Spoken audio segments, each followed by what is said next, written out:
مصطلحات وجمل عامية باللغة الإنجليزية.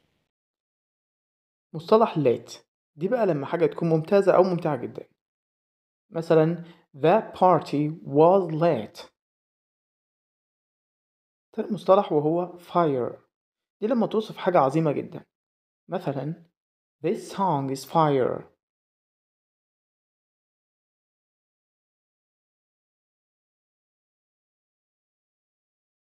المصطلح اللي بعد كده gas نفس معنى fire بس أكثر استخداما مع الموسيقى والأكل. مثلا that track is straight gas.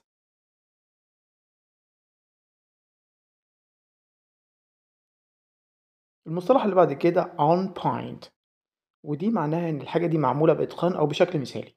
مثلا your outfit is on point.